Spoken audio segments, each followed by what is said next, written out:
Hey, bienvenue sur Anubis, le média pour les talents de demain. On se retrouve pour un nouvel épisode de Newcomer. Je te rappelle le concept, on part à la recherche de pépites dans toute la France pour te les présenter ici. Aujourd'hui, je te présente un nouvel invité très spécial que je te laisse découvrir dès maintenant. Allez, bon épisode. Je m'appelle Aurel, j'ai 32 ans et je suis auteur de jeux de société. En quoi consiste ta passion, Aurel? Ma passion, consiste à créer, des jeux de société. Alors créer, concevoir ou parfois on entend aussi le mot, design, game designer. En gros, c'est, partir d'une idée ou de plusieurs idées qui sont en rapport avec le jeu, avec l'objet ludique, si on peut dire et puis, c'est de construire là-dessus des mécaniques, des thématiques, des dynamiques, voire, créer tous les éléments nécessaires à un jeu de société. Voilà et qu'ensuite, je fais tester à mon entourage, à différents types de publics, que ce soit des gens, qui sont, peu habitués aux jeux de société ou à des gens, complètement experts, du sujet et puis, à force de répéter, on va dire ce qu'on appelle des itérations, mais tout simplement, des phases de test, de correction, d'équilibrage et ben, petit à petit, ce qui était avant un prototype devient, au fur et à mesure, un jeu de société. Donc tu touches à absolument tout autour du jeu de société, tu fais les dessins, tu fais l'écriture, le game design? Alors oui, effectivement, je m'occupe surtout, on va dire, ça démarre sur, tout simplement du papier et du stylo au départ. Donc, effectivement, il y a un travail de rédaction, il y a un travail de dessin, très léger. C'est au début, on travaille avec des formes, on travaille avec des couleurs. Et après, voilà, ça dépend quel type de jeu on fait, si on joue avec des cartes, des tuiles, des dés, enfin voilà, tout ce qu'on peut retrouver comme matériaux, dans ce domaine. Après, moi, j'ai un passé de chargé de communication dans mon expérience professionnelle. Donc ce qui me permet, en plus de ça, de basculer sur la mise en page, la PAO, la publication assistée par ordinateur et puis de travailler sur un format qui va, correspondre au langage, des imprimeurs. Ça, c'est vraiment un gros avantage que je peux avoir en plus d'être auteur. Mais par contre, il y a quand même une chose que je n'ai pas, c'est tout ce qui est illustration, le dessin pur. Je vais pas illustrer, une carte. Dans ces cas-là, soit je vais passer par un prestataire, un ami ou alors parfois des images, libres de droit. Alors, Aurel, qu'est-ce qui rend ton travail particulier? Alors le travail de concepteur de jeux de société, ça repose déjà sur des idées de conception. Alors des idées qui peuvent être, mécaniques, qui peuvent être thématiques, parfois c'est les 2. Et en l'occurrence ces idées, on les rédige sur un bout de papier, on va dire qu'on formalise un petit peu, la pensée et puis, au fur et à mesure, on construit le matériau de jeu de société. Alors, que ce soit des cartes, des plateaux, on utilise des dés, enfin qu'importe, ça dépend ce que l'on veut faire comme style de jeu et puis, au bout d'un moment, quand on arrive à une certaine étape de conception, on a ce qu'on appelle le prototype. On va dire, on a le 1er jeu. Parfois, c'est des prototypes qui ne sont pas tout de suite, jouables. En tous les cas, on y travaille pour faire en sorte que tout combine bien ensemble et une fois que ça devient jouable et ben, on passe à la phase, d'itération ou la phase de test, et dans ces cas-là, je soumets, on va dire, le prototype, à mon entourage, alors que ce soit, ma famille, mes amis, le collectif d'auteurs aussi, dans lequel je suis et en fait, les différents regards, que ce soit des regards de gens, peu habitués ou très habitués aux jeux de société et ben, progressivement, il y a tout un travail de suivi, d'amélioration, d'équilibrage pour faire en sorte que ce prototype devienne vraiment un jeu de société, donne, on va dire, les mêmes chances à tous de gagner, dans le cadre, en tout cas, d'un jeu de société, qui n'est pas coopératif, quoi. Est-ce qu'il y a des choses que tu peux faire en tant que concepteur de jeu qui sont assez différentes de ce qu'on peut voir normalement dans le milieu? Bah, c'est sûr que, en tant que concepteur, on cherche toujours, on va dire, la mécanique super innovante, à laquelle personne n'avait pensé avant. Moi, je reste quand même un jeune auteur, ça fait pas 10 ans, ça fait pas 15 ans que je crée des jeux. Donc, je pense qu'il faut déjà être modeste parce que c'est déjà, en fait, un challenge de faire un bon jeu, voire un très bon jeu. Même si c'est pas des mécaniques, ultra innovantes, mais déjà de faire un très bon jeu qui apporte du plaisir aux gens, c'est déjà un succès en soi. Après, si on arrive en plus de ça à apporter de l'innovation, bah, j'ai envie de dire que c'est un petit peu la cerise, sur le gâteau. On appelle ça aussi le twist dans un jeu. Voilà, et c'est ce qui vraiment te démarque, par rapport aux autres jeux. Après, il faut faire aussi un petit peu attention parce que parfois, il peut y avoir des twists ou des innovations qui sont vraiment bien, mais auxquelles le public n'est pas du tout prêt parce que ça correspond pas aux habitudes de jeu qu'il y a à l'heure actuelle. Donc, il y a aussi un petit peu un équilibrage à faire entre, bah, là où en est, l'univers du jeu de société actuel et puis nos propres envies individuelles, sur lesquelles on aimerait se pencher, quoi.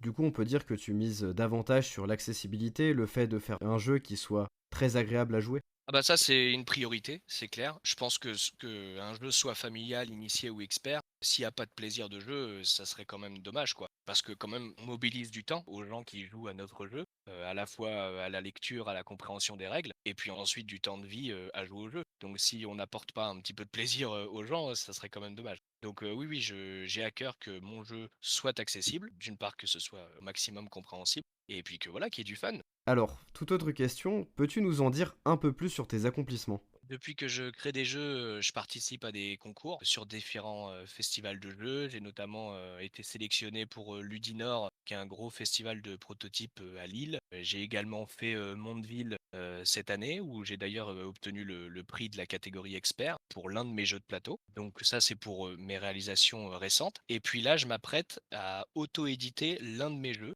en l'occurrence un jeu de cartes sur, le thème de la prise de la Bastille, donc dans l'univers de la Révolution française. Parce que je suis à la fois intéressé par la création de jeux, mais je suis aussi particulièrement intéressé par l'édition. Et quelque part, en tant qu'auteur, j'ai aussi le souhait de boucler la boucle, c'est-à-dire voilà, partir du point de départ de la création, mais aussi d'aboutir à l'impression et à la réalisation de l'objet final concret, quoi.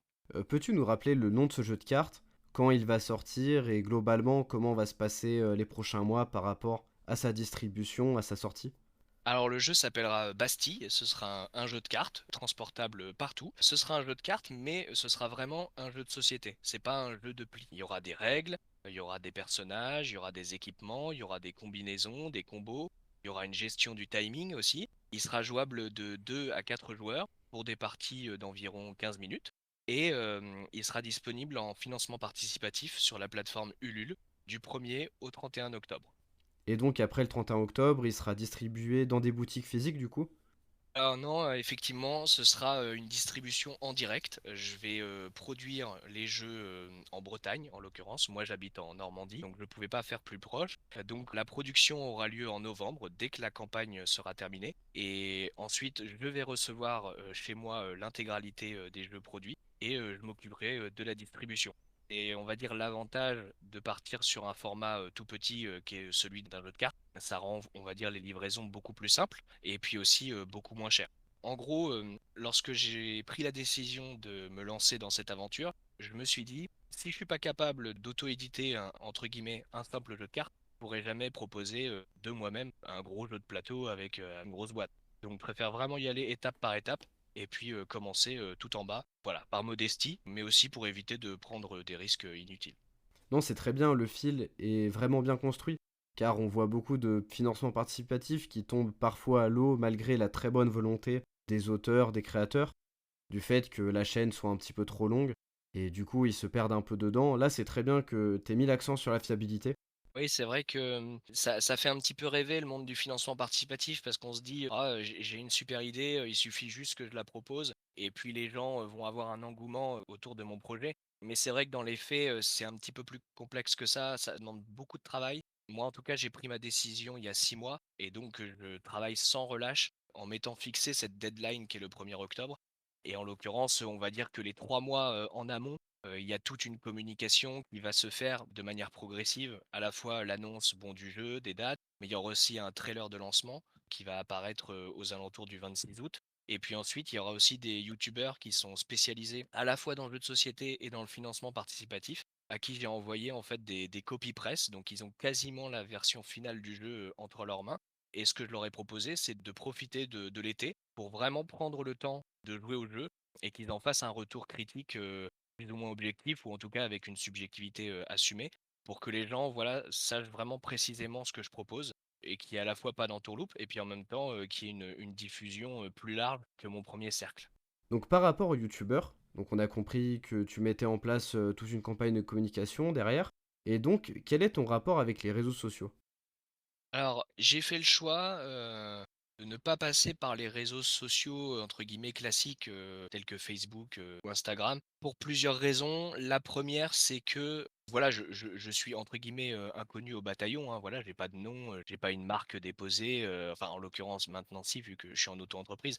Mais voilà, je personne ne me connaît, j'ai pas des tonnes d'abonnés, j'ai pas des tonnes de j'aime ou de publications et en fait, je me suis vraiment posé la question, je me suis dit: «Est-ce que ça vaut le coup de partir de zéro, de créer des pages et puis, de passer beaucoup de temps sur les réseaux, voire même parfois, de financer ces plateformes parce que voilà, il y a aussi le souci de l'algorithme. En fait, même s'il y a des gens qui nous suivent, bah, des fois, on est un petit peu en vase clos. En fait, on publie des choses, mais ça reste dans un cercle assez fermé et si on ne paye pas les réseaux sociaux et ben, en fait, on peut pas vraiment aller toucher un petit peu au-delà de notre cercle. Donc j'ai fait le pari, qui est un petit peu osé, de m'en passer complètement et de faire de la communication directe. Donc en fait, je passe uniquement par 2 moyens de communication. La première, c'est le mailing, les mails, tout simplement. Je vais faire des newsletters qui vont donner des infos au fur et à mesure des gens qui me suivent et des gens qui s'inscrivent à la page de financement participatif. Et l'autre canal dont je me sers, c'est Discord, pour plusieurs raisons. D'une part, parce que historiquement, c'est un réseau social qui est plutôt orienté, alors à la base jeux vidéo, mais qui s'est un petit peu élargi également aux jeux de société. Et en fait, ce que j'ai fait, c'est que j'ai rejoint des canaux de discussion, soit dédiés aux jeux de société, soit dédiés à la thématique historique, pour aller tout simplement discuter avec des gens qui sont sensibles au sujet de mon jeu de société et qui donc de base seraient potentiellement intéressés. Alors je trouve ça super intéressant par rapport aux deux façons que tu as évoquées, c'est qu'au final tu vas privilégier une certaine proximité avec tes acheteurs, clients. Je trouve ça super intéressant parce qu'au final tu t'écartes un peu des modes de communication de masse, comme sur TikTok, Instagram, pour vraiment te centrer sur une proximité avec eux. Ouais, tout à fait. Et j'ai pas envie aussi de vendre du rêve parce que dans moi-même, hein, je participe à des financements participatifs de jeux parce que forcément, je suis à la base passionné de jeux de société, donc moi aussi, je consomme du jeu de société. Et ça m'est déjà arrivé de regretter d'avoir acheté un jeu ou d'avoir participé à un financement et de m'être dit, ah, mais finalement, sur le moment, je disais, waouh, c'est vraiment génial, je veux à tout prix avoir ce jeu et j'ai peur de rater quelque chose.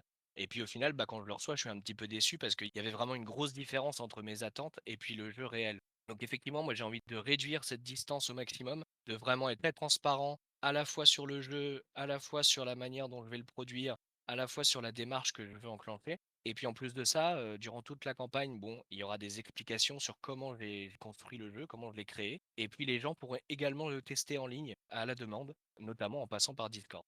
Alors on en a parlé un petit peu avant l'interview, et les réseaux sociaux, c'est pas ton seul moyen de communication. J'ai pu comprendre que tu favorisais aussi les canaux physiques, la communication physique, notamment dans des événements. Est-ce que tu pourrais nous en dire un petit peu plus? Ouais, tout à fait. Alors comme pour les concours, de prototypes, bah, je participe de manière générale à tous les festivals, de jeux de société qui sont dans mon périmètre, donc en l'occurrence, essentiellement en Normandie et un petit peu en Bretagne et bah, j'ai un petit peu de chance parce qu'il y a un gros événement, qui a lieu, le troisième week-end de septembre chaque année. C'est, le festival Cidre et Dragons qui est, le plus gros festival d'heroic fantasy, d'Europe à Merville-Franceville, grâce à l'association du collectif d'auteurs de jeux Canet dans lequel je suis, je vais pouvoir avoir une place avec le jeu Bastille. Donc les gens pourront l'essayer en direct et voir si le jeu leur plaît. Donc ça, ce sera pour le troisième week-end de septembre. Et puis le dernier week-end de septembre, il y aura aussi un festival sur Bayeux. Donc c'est pareil, c'est pas très très loin de Caen. Et durant la campagne, il y a déjà aussi un festival qui aura lieu à Mondeville. Donc voilà, on va dire il va y avoir des dates clés, des petits week-ends clés avant et pendant la campagne où, je continuerai à présenter le jeu, et puis, bah, voilà, à le proposer en direct si les gens sont conquis, après leur partie. Et dans un monde où quasiment tout le monde va préférer de la communication virtuelle, parler sur LinkedIn, Instagram, est-ce que toi tu préfères la communication physique? Et est-ce que c'est plus approprié aussi pour le domaine du jeu peut-être? Oui, c'est une bonne question. Bah, c'est sûr que le la discussion, physique, ça permet, bah, à la fois, voilà, d'échanger aussi, des regards. C'est pas juste, de la voix ou du texte. Bon, sauf si on fait une visio, mais ça peut aussi, donner un cadre un petit peu formel. Donc c'est plus léger, c'est plus informel, c'est plus convivial et puis, bien sûr, le jeu de société, c'est quelque chose par nature convivial. On se met autour d'une table, on joue à un jeu, on partage des cartes, des pions. Il y a du contact, il y a de la dynamique, il y a de la gestuelle. Et c'est aussi ce que j'aime parce que au-delà de jouer aux jeux de société, c'est aussi un prétexte pour se voir, pour discuter, pour vivre quelque chose ensemble. Ça, c'est vraiment quelque chose que je préfère d'ailleurs aux jeux vidéo. Je suis aussi un ancien passionné de jeux vidéo. Mais là, aujourd'hui, j'ai un petit peu changé mon fusil d'épaule parce que j'ai vraiment envie de voir les gens et d'échanger avec eux. Puis un jeu de société, ça se construit pas tout seul. On peut créer un jeu et se dire ah, il est vraiment génial de mon point de vue. Et puis en fait, quand on le fait tester à des gens, les gens le trouvent complètement nul. Et bah, du coup, comment ça se fait, cette différence, de perception? Donc c'est aussi ça qui est chouette, c'est qu'à force de le tester avec des gens, bah, finalement, tout le monde contribue à la création du jeu. Finalement, mon idée de départ, elle est peut-être personnelle, mais le jeu final, c'est construction collective. Je trouve ça super intéressant au final qu'on puisse dire que Bastille soit une création presque communautaire. Tu as la baguette, mais en même temps, il y a tous les retours, que tu peux avoir dans des conventions, dans des événements, avec des gens que tu connais plus ou moins, qui te permettent, de peaufiner, de consolider le jeu et au final d'obtenir une version qui pourra convaincre, qui pourra, séduire ces gens-là. Je trouve ça super intéressant la façon dont tu as construit tout ça, au lieu de juste balancer un produit fini sur lequel tu aurais juste communiqué sur les réseaux sociaux. Ouais, tout à fait, bah, là, de mémoire, Bastille a eu au moins, 3 versions prototypales et a eu, 3 versions, jouables où vraiment il y a eu de l'équilibrage et encore aujourd'hui, bah, je continue à jouer avec les copies presse, parler qui sont quasiment la version, ultime du jeu et voilà et là je suis vraiment basé sur mon expérience qui devient solide parce que là j'ai plus d'une centaine de parties avec des publics très différents. Donc j'ai pu être confronté, on va dire, quasiment à toutes les combinaisons, à toutes les réactions possibles, à quasiment tous les cas de figure. Et là, je suis très confiant sur ce que le jeu propose. Je suis même assez fier de pouvoir proposer ça et j'espère vraiment qu'il y aura l'accueil de ce jeu. Alors, quels sont tes objectifs avec Bastille et même tes objectifs en général, que ce soit dans le domaine du jeu ou dans d'autres domaines que tu aimerais explorer? Mon objectif donc est à la fois de concrétiser un jeu de société vraiment de A à Z, de la conception, à la production. J'ai envie de vivre aussi une campagne de financement participatif. J'ai envie de vivre ça avec les contributeurs, les contributrices. J'ai envie d'échanger avec les gens. J'ai envie qu'on vive un moment, dédié, à la fois sur le jeu, mais à la fois aussi sur la thématique qui est proposée, celle de la Révolution française, qui fait partie de notre histoire. Avec, voilà, ces temps glorieux et puis ces temps forcément un petit peu plus, néfastes, hein. Forcément, ça a été une période, compliquée. Mais voilà, c'est on va dire un bagage culturel qu'on partage, donc je trouve ça intéressant qu'on puisse en discuter. Et puis après, si ça marche, si vraiment j'arrive à réaliser ce jeu de cartes, j'irai plus loin. Après je tenterai de proposer un jeu de plateau, en étant un petit peu plus confiant. Je me dirais: «Ouais, voilà, je j'ai déjà réussi à faire un jeu de cartes. Maintenant je passe, on va dire, à l'étape supérieure et je proposerai une boîte peut-être un peu plus grosse». Puis voilà, voir aussi si les partenaires que j'ai, là actuellement, bah, perdurent dans le temps parce que j'ai rencontré aussi des gens, très compétents, que ce soit sur l'illustration ou sur l'impression et j'ai envie d'aller plus loin, j'ai envie de continuer à travailler avec eux. Donc voilà aussi, mais voilà, c'est j'ai l'espoir, mais après, ça peut je sais très bien que c'est possible aussi que le financement ne marche pas, que le jeu ne fonctionne pas. Donc dans ces cas-là, je réviserai, mon jugement, mais si ça fonctionne, oui, j'irai plus loin, c'est clair. En tout cas, merci pour ton approche très réfléchie et très lucide. Alors là, on va arriver dans la deuxième partie de l'interview, une partie un petit peu plus personnelle. Raconte-nous ton histoire, Aurel. Pour faire la boucle, on va dire que d'abord j'ai été étudiant en histoire. J'ai une licence et j'ai un master 1 en histoire-géographie. Donc j'ai déjà, un premier lien, avec Bastille, on va dire. Mais à l'époque, j'étais pas auteur de jeux de société, j'étais juste joueur. Et puis ensuite, bah, comme tout le monde, après mes études, il a fallu que je trouve du travail. Et donc au début, j'ai été, assistant, de communication, ensuite j'ai été chargé de communication, ensuite j'ai été chargé de projet, ensuite j'ai été coordinateur. Alors, au démarrage, j'étais dans des associations, des ONG, soit dans la solidarité internationale, soit dans la transition écologique. Et là, aujourd'hui, maintenant, je suis chef de projet de développement territorial dans une communauté de communes et je m'occupe de la transition écologique du territoire dans lequel je travaille. Donc, bon, ça, c'est pour mon parcours professionnel. Et puis, bah, ma passion pour le jeu de société, en fait, elle a continué, elle a grandi. Voilà, je l'ai joué, j'ai testé plein de jeux, j'ai participé à des financements participatifs.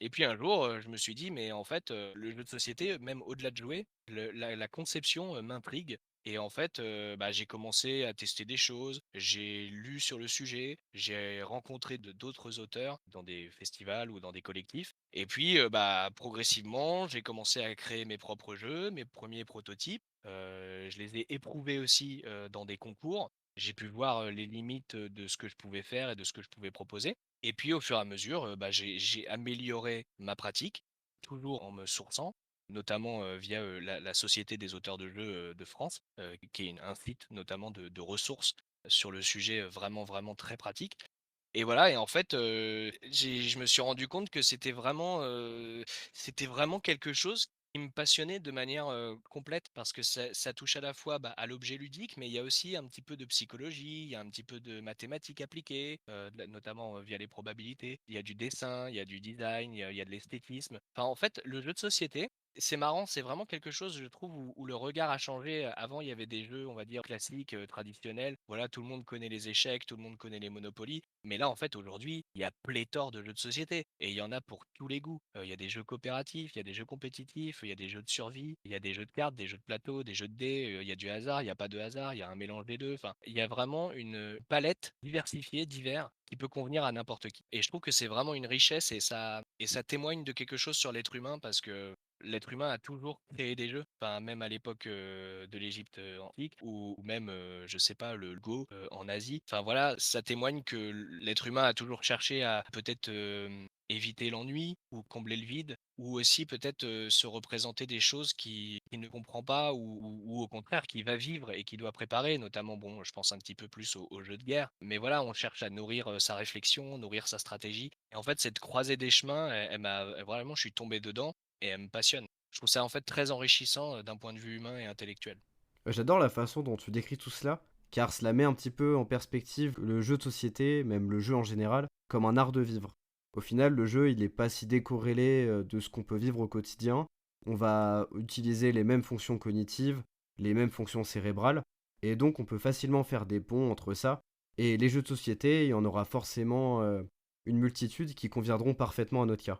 Et je trouve aussi qu'on est dans une époque de la société où tout va très vite, où tout s'accélère, notamment bon, par internet, mais aussi par les nouvelles technologies. Mais quelque part, prendre son temps, c'est aussi devenu un challenge. C'est ça qui est un peu paradoxal. Le jeu de société, ça nous force à prendre du temps avec ses amis, avec sa famille, de se dire: «Bon, bah, là, voilà, j'ai 30 minutes, j'ai 1 heure, j'ai 2 heures, bah, je vais les dédier à ce temps convivial, collectif, ensemble. On va respecter ensemble des règles de jeu pour vivre un moment tous ensemble et je trouve que, ce paradoxe, il est pas si surprenant que ça. Enfin, d'ailleurs, il y a eu une explosion des ventes de jeux de société, suite au covid, qui a été vraiment un arrêt, on va dire, voilà, systémique, mondial et finalement que ce moment-là de l'humanité soit corrélé à une explosion des ventes de jeux de société, bah, je trouve que c'est assez symptomatique et en même temps révélateur de ce propos, quoi. Alors, quelles ont été tes inspirations, que ce soit pour la création du jeu de société ou dans la vie en général? Ouais, les inspirations, elles sont multiples. Il y a certains prototypes où vraiment ça a été vraiment une réflexion purement mécanique.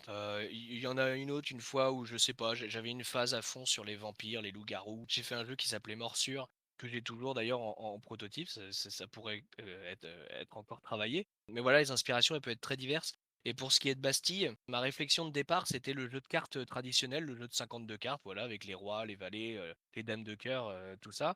Et je me disais: «Mais c'est fou, ce jeu de cartes qui est vraiment un classique, il y a plein de règles qui font qu'on peut faire plein de jeux avec. La belote, le tarot, bon alors là, c'est avec des atouts, je sais pas, le président, enfin le Kems, enfin en fait, on peut faire plein de jeux juste avec un jeu de cartes». Je me suis dit: «Mais en fait, d'où ça vient ce jeu? Quelle est son histoire?» Et en fait, en creusant un petit peu, sur, sa création, j'ai appris quelque chose que je savais absolument pas. C'est que, au moment de la Révolution française, on avait remplacé les rois, les dames, les valets par des concepts de l'époque. Il y avait, donc, le roi était remplacé par la liberté, la dame était remplacée par l'égalité et le valet était remplacé par la fraternité. Et puis ensuite, en fonction des couleurs, il y avait, on va dire, des concepts, moraux, voilà, de justice, de répartition des richesses, enfin ce genre de choses. Et je me suis dit: «Waouh, c'est fou, j'avais jamais, su ça» et pourtant aujourd'hui, cette version-là du jeu de cartes traditionnel n'a pas perduré. Et du coup, ça m'a vraiment, vraiment inspiré et j'ai pas arrêté de travailler sur ce parallèle-là entre le jeu de 52 cartes, où on peut faire plein de choses avec, et puis, la période de la Révolution française où en fait, il y avait eu une transmission des idées de l'époque, des idées de la Révolution, des idées des Lumières,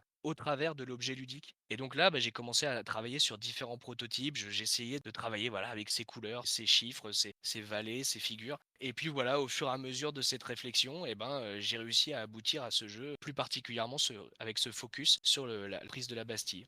Je trouve ça super intéressant parce que d'après ce que tu nous expliques, quand on change un petit peu la forme ou un petit peu le fond, et bah ça change carrément la profondeur d'un jeu. Et des fois, on a tendance à vouloir en faire énormément pour créer quelque chose d'ultra original.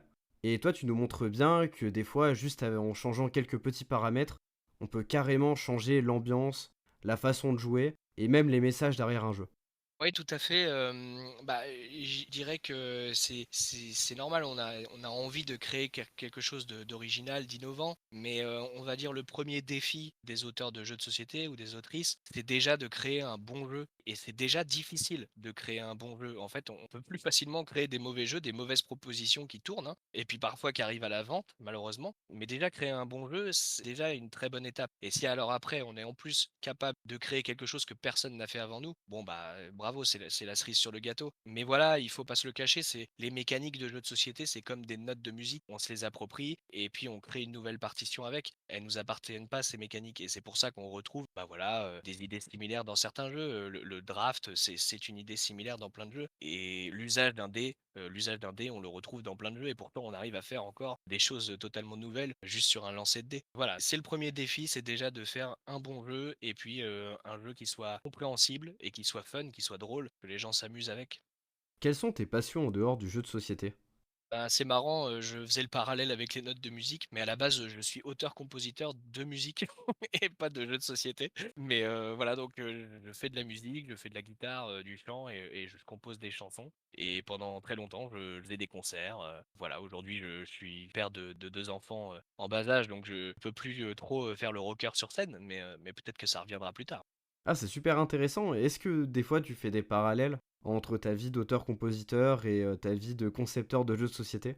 Ouais, c'est vrai que, il y a un lien, il y a un lien qui est l'écriture, enfin la formalisation de pensée, de ce que je cogite et puis on va dire la mise à plat de tout ça, sur le papier. Donc avant, voilà, c'était des paroles de musique et puis c'était des notes et maintenant, bon, bah, c'est des mécaniques, c'est des concepts et puis c'est vrai qu'il y a cette phase, de test qui peut s'apparenter aussi à la phase, de recherche, combinaison d'accords, comme on pourrait combiner des mécaniques de jeu. Bon voilà, si je veux faire un parallèle, c'est vrai qu'il y a un travail créatif qui, pour moi, fait sens. Pour résumer, on pourrait dire que tu essayes de créer une mélodie parfaite, que ce soit en tant qu'auteur-compositeur ou dans les jeux de société.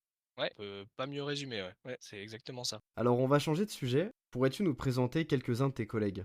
Oui, je fais partie d'un collectif, d'auteurs, caennais, qui s'appelle le Clacos. Alors voilà, si vous voulez l'acronyme, complet, c'est, collectif ludique, des auteurs caennais outrageusement S et le S, vous mettez, ce que vous voulez dessus. Ah donc voilà, bon c'est des noms, de collectifs, toujours amusants. Alors, on n'a pas le monopole, hein, c'est partout pareil, sur Rennes aussi, ils ont des noms rigolos, et puis ailleurs en France et donc voilà, donc c'est un collectif, on va dire d'une cinquantaine de personnes, en tout cas sur le canal Discord et on se réunit, 1 fois par mois, à minima pour, tester, on va dire, nos créations, nos prototypes, pour faire des retours critiques. Donc ça, voilà, c'est le premier groupe dans lequel je suis. J'ai aussi une association, joueurs de jeux de société qui s'appelle, l'Exojeu. Pour ce qui est de Bastille, plus précisément, je travaille avec une illustratrice, qui s'appelle, Zou, alors qui est, illustratrice et animatrice, 2D, professionnelle. Illustre, plein de supports, pas forcément le jeu de société, elle fait aussi de la bande dessinée, elle fait aussi, du jeu vidéo et justement pour Bastille, c'est une première, elle va illustrer, la vidéo de lancement du jeu de société et je le remercie parce que, en tout cas, le travail qu'elle est en train de faire là actuellement, m'impressionne et je l'ai rencontrée d'ailleurs sur un festival, de jeux de société et déjà son style m'avait marqué et je suis vraiment très content de travailler avec elle. Tu m'as beaucoup parlé de ce teaser et il sera dans la description. Ça a l'air super intéressant. Et j'aimerais rebondir par rapport au collectif. Est-ce qu'il peut y avoir des rivalités un peu bon enfant entre les différents auteurs ou entre les différents collectifs? Oui, je pense que ça peut arriver, notamment, c'est vrai que de temps à autre, on se pose la question, de l'influence consciente ou inconsciente. Parce que forcément, il y a des réflexions qui sont communes et parfois, peut-être qu'on va se poser les mêmes types de questions sans forcément, s'apporter les mêmes réponses. Mais voilà, on est confronté aux mêmes problématiques, donc c'est normal, qu'il y ait du lien. Et puis là, de la concurrence, je parlerais plutôt, d'entraide parce que, bah, on est aussi là pour s'apporter un regard critique, mais aussi pour, s'aider parce que c'est pas facile de créer un jeu. Des fois, ça peut arriver aussi d'arriver dans des impasses, hein, de créer quelque chose et en fait, bah, malheureusement, les idées qu'on avait, on n'a pas réussi, à les aboutir telles qu'on le souhaitait ou telles que les autres aussi le souhaitent et donc, bah, voilà, ça peut aussi nous faire aboutir à des situations un peu frustrantes où il faut redémarrer à zéro ou parfois il faut, on va dire décaler le travail sur un autre thème ou sur d'autres mécaniques pour atteindre les objectifs qu'on s'était fixés. Donc voilà, rivalité, bon, il y a le temps des concours où là, oui, effectivement, là, il y a un classement qui peut se faire à ce moment-là. on est aussi, très content, quand l'un de nous, obtient un prix parce que, bah, c'est gratifiant pour la personne, mais c'est aussi gratifiant, pour le collectif parce que, bah, est-ce que s'il y avait pas cette entraide, on arriverait à faire des jeux aussi bons? Je pense pas. Voilà, comme je le disais, un jeu, c'est une proposition individuelle, mais le résultat final, c'est un travail collectif. C'est super bien la façon dont tu décris cette communauté qui au final est assez coopérative. Tout le monde essaye de se pousser vers le haut, de développer le jeu et le démocratiser au plus grand nombre. Qu'on voit pas forcément dans tous les domaines. Parfois on a plus tendance dans d'autres domaines à essayer de privatiser sa communauté, de la garder pour soi. Je trouve ça très intéressant que tu mettes en avant cette notion de partage. Et maintenant, on en arrive à la question tant attendue par les auditeurs. As-tu une anecdote croustillante à nous raconter? Alors oui, j'en ai une qui est vraiment un concours de circonstances, mais forcément le jeu de la Bastille, de la Révolution française, c'est une thématique, qui est, à la fois hautement historique, mais qui est aussi, très politique par rapport à la vie française et en l'occurrence, quand j'ai commencé ma communication, j'ai voulu, respecter, quelques dates clés de l'histoire et notamment, voilà, quand Camille Desmoulins apprend que, le ministre de l'économie Necker, est renvoyé, c'est à ce moment-là qu'il monte sur la table de café et qu'il appelle les gens à la révolution et à partir à la Bastille pour aller prendre des armes. Bah, du coup, le 12, le 13 et le 14 juillet, j'ai commencé à publier, voilà, à faire l'annonce de ce jeu de société, en prenant la forme de Camille Desmoulins. Donc, j'ai pris l'image, j'ai pris le nom, j'en ai pris la description et quand j'ai commencé à le diffuser sur les canaux de diffusion, bah, en fait, j'ai eu des retours qui parlaient de la situation politique actuelle en France et sauf que j'avais pas du tout anticipé qu'il y allait avoir la dissolution, et qu'il y allait avoir, des élections, législatives. Du coup, j'ai eu des retours de gens en me disant, «Est-ce qu'il y aura une variante, législative 2024?» Enfin voilà, de faire un parallèle entre la vie politique actuelle et la vie politique, de 1789. Mais voilà, je confirme ici, aux auditeurs et aux auditrices, c'est vraiment un concours de circonstances. Il y a aucun lien entre mon jeu et la vie politique actuelle. Bien, même si c'est de la chance, c'est un super coup de pub. Et heureusement que tu t'es pas retrouvé dans cette situation. J'ose pas imaginer le nombre de plaintes que t'aurais reçues avec un jeu comme ça, avec les personnages politiques qui sont affichés. Ça aurait été vite compliqué, je pense. Ouais, tout à fait. On en a fini. En tout cas, merci Aurel pour cet échange. C'était super intéressant. On a appris plein de choses sur les jeux de société. On pourra retrouver Bastille à partir de novembre et en campagne sur Ulule à partir du 1er octobre. Est-ce que tu aurais un petit mot de la fin adressé à nos auditeurs? Écoutez, j'espère vraiment, vous retrouver, sur Ulule donc du 1er au 31 octobre. Qu'on puisse échanger, bah, à la fois sur, tous les éléments de la page parce que je vais vous décrire en toute transparence, à la fois le jeu, mais aussi toute la démarche que j'ai fait, autour et j'espère que la proposition, vous convaincra, vous donnera envie et puis j'espère vous retrouver, peut-être autour d'une partie, en ligne ou en physique pour que vous puissiez, tester Bastille, avec moi. Merci beaucoup. Merci d'avoir écouté jusqu'à la fin et j'espère te retrouver bientôt pour un nouvel épisode sur Anubis.